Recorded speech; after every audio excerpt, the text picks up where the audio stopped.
So, magandang tanghali sa ating lahat. Ayan. So nandito ngayon ako sa bahay nila kuya. Sa akin.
So, matagal po siya.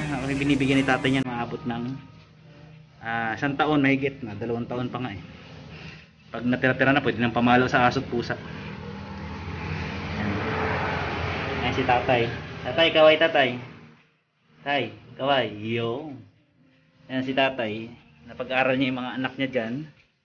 Gamit na gagawa ng walis, pagtitinda. So, ito yung product. Ayan. Napag-aral niya yan sa kanyang mga anak. Kuya Jope, si Ate Aisa, si Ate Abby, si Ate Jessa, police na, si Ate Aisa, teacher na.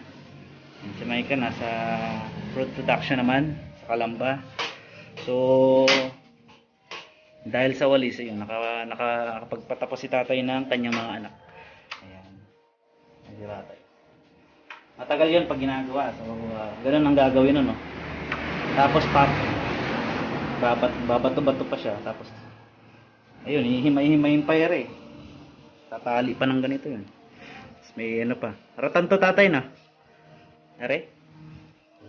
Uway. Ayan, uway. Yung iba gumagamit ng ratan, di ba tatay? Ayan, tapos tatalian pa ng ganun. May pako pa eh. Tapos magkakayas pa ng kawayan. Makuha ng kawayan ganyan rin, maliliit. Tibay naman. Talagang kahit ipalo mo sa aso eh pipigayak. Ayan. Magkano tatay ang ganere?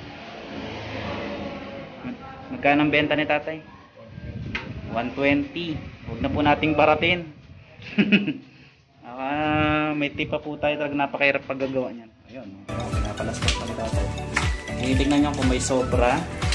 Ayan. Pag may tumalsik ay alagay ulit. Hindi biro yung paggagawa ng ganitong walis. Talaga maraming proseso. Babayad ka. Hindi na siya si tatay ang kumukuha. May tagakuha na si tatay. Talagang napakahirap. Ang tatarik tuloy. Ang tataas. Mas mataas pa sa'yo yung pagkuhanan mo. And then Makati. Tsaka sa ibang lugar. Saan kinukuha tatay? Malaya pa. Ayan. So ayan. Magkano ang isang ganun? 220 yung isang bundle. Yung isang ganun parang yapos mo na wari 220. Eh parang hindi lang ganun lang. Parang unan lang.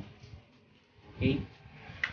So sa mga nag-woodcraft po, supportahan po natin yan eh, local na gawa ng ating mga taga Oriental Mindoro. Yan po yung mga nagtitinda po ng mga handicraft, woodcraft.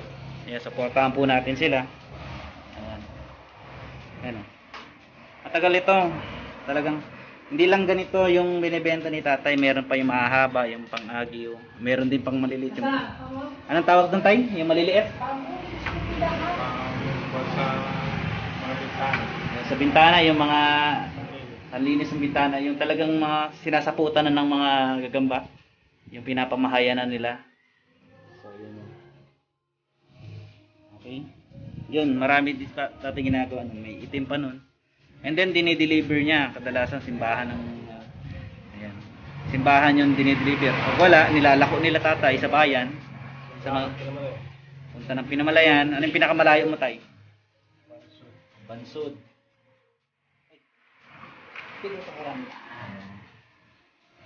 Gamitin pala yung walis.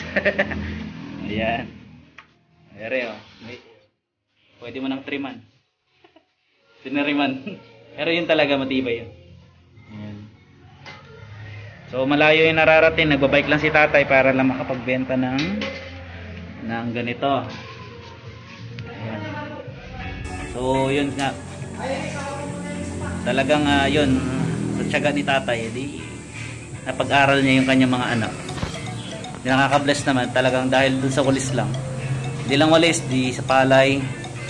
Diskarte si tatay. So lahat na pwedeng pagkakitaan, pagbentahan. Gulay, nagtitinda din si tatay ng gulay. Ayan. So nandito ako ngayon sa bahay nila tatay. Sa bahay ni kuya, anak ni tatay na nasa Italy. Hello kuya. Ayan na yung ano mo. Ginagawa na. Okay? Ayan. So ganyan sa pagtsatsaga ni tatay, nakapagpaaral. Nakapagpag-graduate si tatay ng kanyang mga anak. Tapos lahat. Walang drop. Tapos lahat. Ayan. So ngayon, umaani na rin naman yung mga anak niya. Mga professional na. Mga professional na. May teacher na, may police na, may nasa abroad, mayroong nasa mga food production. Ayun, si Mike yun. Ayun. Si Sir Abby nandito. Ayan, sa walis lang. Kaya wag po nating suportahan po natin mga lokal na produkto ng Oriental Mindoro. At makatulong tayo. Buy local. Ayan, help person. Makakatulong po tayo sa mga tao sa ating lugar. And then ano po natin? Tangkilikin po rin sarili natin, ng ating sariling gawa, ng ating mga taga-mamamayan ng Oriental Mindoro. So, ito hindi pa tatapusin. Anong dadaanan pa din ito, tatay? After nito?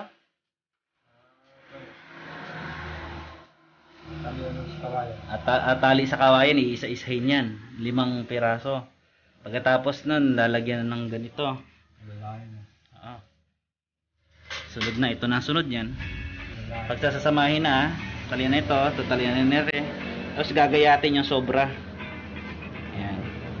Titriman, babawasan. So, yun po yung produkto ni tatay. Kung gusto nyo pong bumili, dito lang po yan sa may highway lang din, nautical highway lang ng Panggula ng Kinabigan. Yan, tapat ng bagong Blessed Fuel. Boundary po ng Papandayan at ng Kinabigan. Malapit sa Memorial. Sa sementeryo, malapit. Tsaka dito sa Blessed Fuel, katabi niya. Yan. So, yun po. Yan yung mga product ko tatay. I hope na nakatulong sa inyo yung video.